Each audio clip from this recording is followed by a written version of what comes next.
yo quisiera decir varias cosas brevemente. Uno, nos queda claro, yo creo que es claro en la intervención del ministro e inclusive en las respuestas que recibimos, que este gobierno tiene una política integral en el tema de vivienda.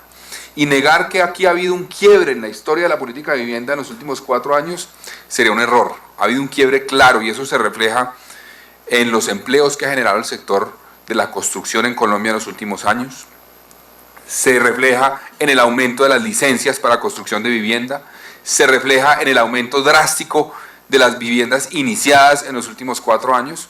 Y eso marca, sin lugar a dudas, una tendencia muy importante. Ahora, negar o decir, digamos, que no vale la pena mirar en qué estábamos y hacia dónde vamos es un error, yo creo. ¿En qué estábamos? Ahí vimos unas imágenes, pero hay un tema del que el ministro no ahondó que a mí me parece importante. Uno, es cuáles eran las características de las viviendas de interés prioritario antes de la ley 1537. Eso vale la pena mirarlo. Por ejemplo, promedio del área ofrecida en los proyectos, 28 metros cuadrados. Ese era el promedio. Ahora estamos alrededor de 50, me corregirá el ministro. 50 metros cuadrados. Es un aumento muy importante. Muy importante. Segundo, número de habitaciones. Era una habitación, ahora son 2. Eso es un aumento importante. Tercero, nivel de acabados. ¿Sabe cuáles eran las características del nivel de acabados antes de esa ley? Obra negra. Las viviendas se ofrecían con aparatos sanitarios, se ofrecían sin zonas húmedas, enchapadas, solo con puerta de acceso, lavaplatos, lavadero. ¿Cómo se entregan en las viviendas gratis? Con los marcos de las puertas principal y posterior, se ofrecen todas las zonas húmedas enchapadas, aparatos sanitarios, lavaplatos, lavadero, incrustaciones, fachada principal debe entregarse con acabado final descrito del diseño aprobado. Ya hay una diferencia en los acabados bastante importante que le da dignidad a esas viviendas. Tercero, la conectividad. ¿Cómo se hace hoy?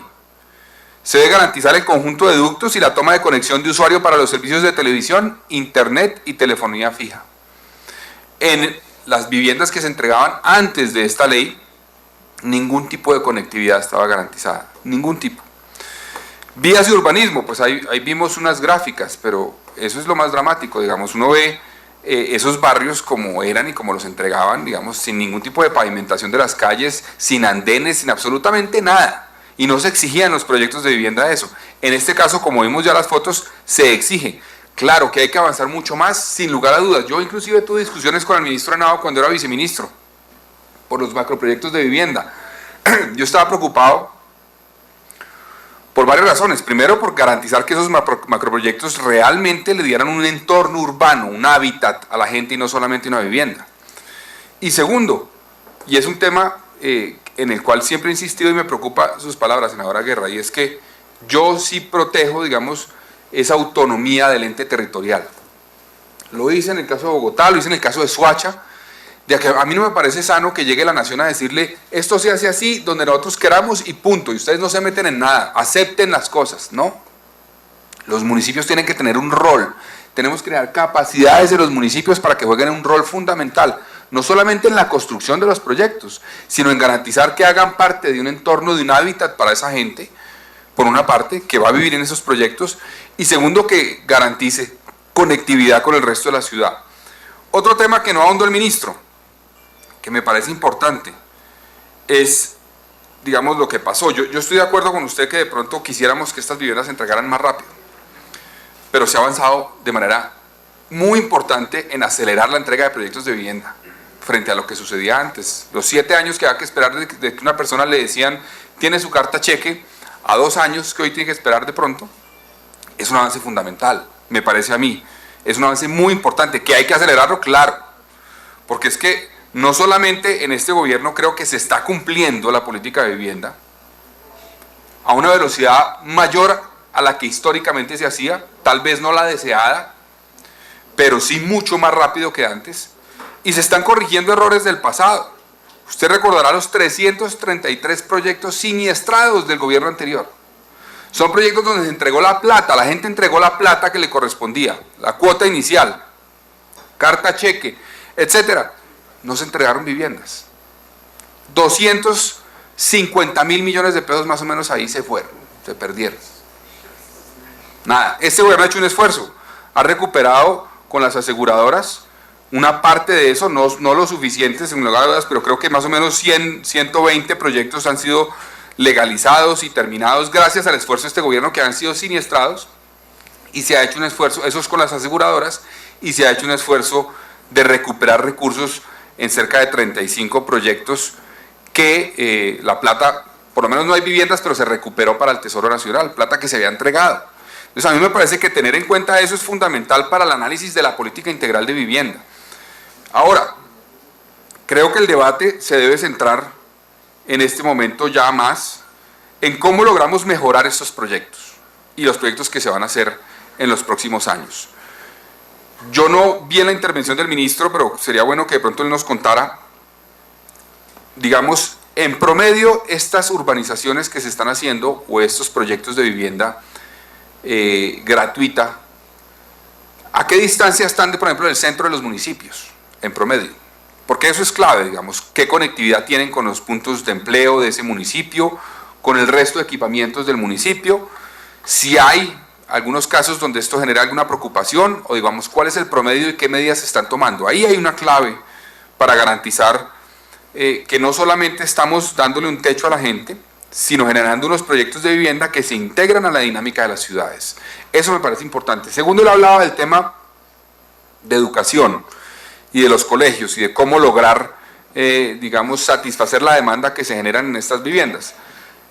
Ahí creo que también hay que complementar esto con lo de salud. No sé, yo me salí un minuto mientras que el ministro intervenía, pero lo de salud es fundamental, garantizar un acceso a prestación de servicios de salud. Y tercero, pues temas como cultura, recreación, deporte. Eso es fundamental para integrar realmente a las ciudades y generar un hábitat para las personas.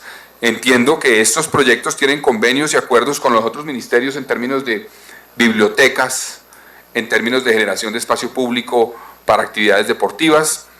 Valdría la pena ver en qué dimensiones está eso garantizado y cómo logramos conseguir recursos para hacerlo mejor.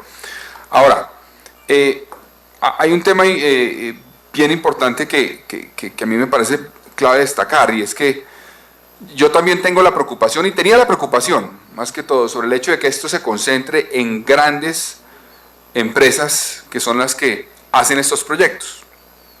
No veo, la verdad, cómo garantizar de otra forma que se entreguen los proyectos a tiempo, digamos, y que sea alguien que tiene el músculo financiero para uno poder decir, usted queda contratado y le pago solamente cuando me entregue la casa.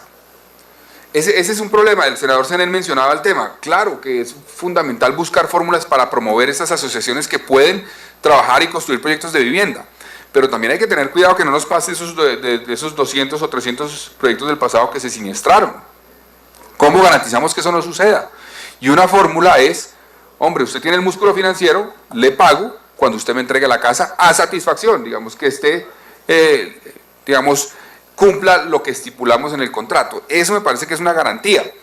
Valdría la pena buscar otras fórmulas adicionales para algunos proyectos que permitieran promover ese tipo de cosas. Ahora, hay otro debate que se conecta con este, de vivienda. Y yo he tenido esa preocupación y quiero desde ya invitar al ministro a que empecemos a analizar el tema, porque vamos a citar esta comisión, entre otras cosas, pronto, espero, doctor Ashton, en Soacha, para discutir la problemática de la región capital. Y es sobre el tema, digamos, del impacto que tienen proyectos de vivienda en los entes territoriales y en las regiones. A mí me preocupa particularmente el tema de Soacha, donde se ha hecho un esfuerzo muy importante, hay proyectos impresionantes de construcción de vivienda. Sin embargo, uno habla con la población de Soacha y es una población que, entiendo, va a recibir más de 140.000 soluciones de vivienda en los próximos 4 o 5 años. Estamos hablando de 400.000, 500.000 personas que van a llegar a Soacha. Entonces, ¿qué implicaciones tiene eso para una ciudad como Soacha? Para garantizar lo que estamos hablando, educación, salud, empleo, dinámicas de desarrollo para esas regiones. Tal vez Soacha es excepcional, no sé si de pronto Soledad tendrá en el futuro un problema parecido, y hay municipios como Villa María, no sé, hay otros municipios en el país que tienen ese tipo de problemas. Entonces vale la pena abrir una discusión en el país sobre de dónde vamos a sacar los recursos para no solamente garantizar estas soluciones de vivienda a la gente, sino también conseguir los recursos que permitan acompañar esto con inversiones que garanticen, digamos, una sostenibilidad de estos proyectos, que garanticen un hábitat integral para las personas que van a tener esta solución de vivienda. Yo terminaría ahí, pero simplemente diría que me parece que es fundamental reconocer los avances que ha hecho este gobierno en términos de vivienda. Ha habido un quiebre en la historia de la política de vivienda y me parece que lo que tenemos que hacer ahora es buscar fórmulas para mejorarla, o de lo contrario pues estaremos cometiendo un grave error. Muchas gracias, presidente.